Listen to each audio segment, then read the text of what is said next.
Item ಯಾವುದೇ ಇರಲಿ try ಮಾಡಿ ಆಚಿ ಚಿಕನ್ ಮಸಾಲಾ. ತುಲಾ ರಾಶಿಯವರು ಮಿಸ್ ಮಾಡಿದಿರ ಈ ಒಂದು ತಿಂಗಳಲ್ಲಿ ತಾವರೆ ಹೂವು ಅಂದರೆ ಈ ಬಿಳಿ ತಾವರೆ ಹೂವನ್ನು ಕೊಟ್ಟರೆ ತುಂಬ ಬಿಳಿ ಲೋಟಸನ್ನು ತಂದು ಮನೇಲಿ ಇಟ್ಕೊಂಡಾದರೂ ಕೊಡ್ಬೋದು, ಅಥವಾ ಇಲ್ವಾ ನಿಮ್ಮ ಕೈಲಿ ಅದನ್ನು ಮುಟ್ಟಿ ತೊಗೊಂಡೋಗಿ ದೇವ್ರಿಗೆ ಕೊಟ್ಟರೆ ತುಂಬ ಒಳ್ಳೆಯದಾಗತ್ತೆ.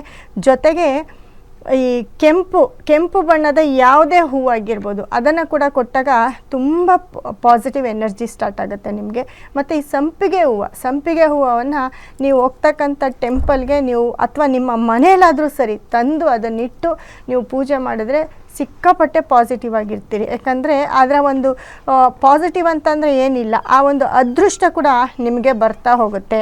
ನೀವೇನು ಬ್ಲೆಸ್ ಮಾಡ್ತಿರ್ತೀರ, ನೀವೇನು ಕೇಳ್ಕೊಳ್ತಾ ಇರ್ತೀರ, ಆ ಕೇಳ್ಕೊಳ್ಳೋದೆಲ್ಲೋ ಒಂದು ಕಡೆ ನಿಜ ಆಗ್ತಾ ಹೋಗುತ್ತೆ. ಹಾಗಾಗಿ ಈ ಶುಕ್ರವಾರ ಆಗಿರ್ಬೋದು, ಮಂಗಳವಾರ ಆಗಿರ್ಬೋದು, ಅಥವಾ ಈ ಆಷಾಢ ಮಾಸದಲ್ಲಿ ಯಾವುದೇ ಡೇ ಆಗಿರ್ಬೋದು, ನಿಮ್ಮ ಮನೆಯಲ್ಲಾದರೂ ನೀವು ಸಂಪಿಗೆ ಹೂವನ್ನು ಇಟ್ಟು ಪೂಜೆ ಮಾಡಿ ಸಿಕ್ಕಾಪಟ್ಟೆ ಒಳ್ಳೆಯದಾಗುತ್ತೆ.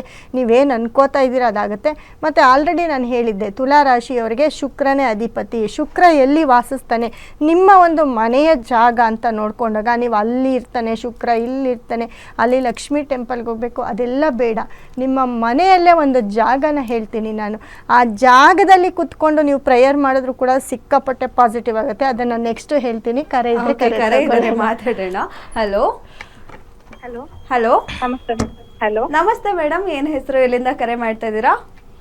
ನಾನು ಅರ್ಪಿತಾ ಅಂತ ಮೇಡಮ್, ಯಾದಗಿರಿಂದ ಮಾಡ್ತಾ ಇರೋದು. ಓಕೆ, ಯಾರ ಬಗ್ಗೆ ಕೇಳಬೇಕಿತ್ತು? ಡೇಟ್ ಆಫ್ ಬರ್ತ್ ಹೇಳಿ ಅವ್ರದ್ದು. ಮಗನ ಬಗ್ಗೆ ಕೇಳ್ಬೇಕಿತ್ತು ಮೇಡಮ್. 6/8/2023. 6/8/2023. ಹುಟ್ಟಿದ ಟೈಮು 3:10 ಮಧ್ಯಾಹ್ನ. 3:10. ಓಕೆ ಮೇಡಮ್, ಏನ್ ಪ್ರಶ್ನೆ ಇದೆ ಕೇಳಿ, ಮಾತಾಡಿ. ಮೇಡಮ್ ಇದ್ದಾರೆ. ಮೇಡಮ್ ನಮಸ್ತೆ. ನಮಸ್ತೆ ಮೇಡಮ್. ಮೀನರಾಶಿ ರೇವತಿ ನಕ್ಷತ್ರ ಬರುತ್ತೆ. ಹೌದು ಮೇಡಮ್. ಏನ್ ಪ್ರಶ್ನೆ ಮೇಡಮ್?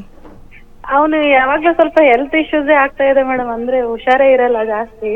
ಹಾ ನೋಡಿ, ಅವರ ಲಗ್ನ ಬಂದು ವೃಶ್ಚಿಕ ಲಗ್ನ ಆಗಿರುತ್ತೆ. ಬುಧ ಕುಜ ಎಲ್ಲ ಒಟ್ಟಿಗೆ ಇದ್ದಾರೆ ಅವರಿಗೆ.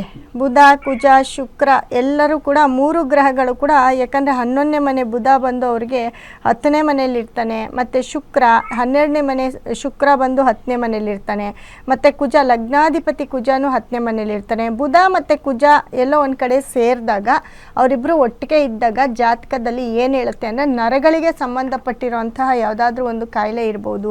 ಇವಾಗ ನರಗಳಿಗೆ ಸಂಬಂಧಪಟ್ಟಿದ್ದು ಅಂತ ಅಂದರೆ ಸ್ವಲ್ಪ ಅಂಗವಿಕಲತೆ ಆಗಿರ್ತಕ್ಕಂಥದ್ದು, ಇಲ್ವಾ ನರಕ್ಕೆ ಸಂಬಂಧಪಟ್ಟಂಥದ್ದು ಯಾವುದಾದ್ರೂ ಸರ್ಜರಿ ಆಗುವಂಥದ್ದು, ಫಿಟ್ಸ್ ಬರ್ತಕ್ಕಂಥದ್ದು, ಸ್ಟ್ರೋಕ್ ಆಗ್ತಕ್ಕಂಥದ್ದು, ಇದು ಯಾವುದಾದ್ರೂ ಆಗ್ಬೋದು.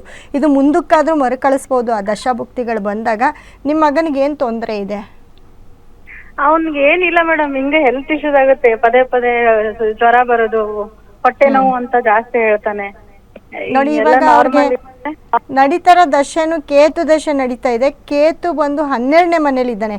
ಇದು 2031 ಬುಧ ದಶೆ ಇರುತ್ತೆ. ಬುಧ ಕೂಡ ನಾನು ಹೇಳಿದೆ ಮುಂಚೆನೆ, ಆ ದಶಾಭುಕ್ತಿಗಳಿಗೆ ಬಂದಾಗ ಸ್ವಲ್ಪ ಈ ಥರದ್ದೆಲ್ಲ ನಡೆಯುತ್ತೆ ಅಂತ. 31 ಅದ ನಂತರ ಅವ್ರಿಗೆ ಕೇತು ದಶೆ ಬರುತ್ತೆ. ಅದೂ ಏನೂ ಚೆನ್ನಾಗಿಲ್ಲ. ಅವ್ರು ತುಂಬ ಚೆನ್ನಾಗಾಗೋದು ಅಂದರೆ 2038ಕ್ಕೆ ಬಹಳ ತುಂಬ ಚೆನ್ನಾಗಾಗ್ತಾರೆ.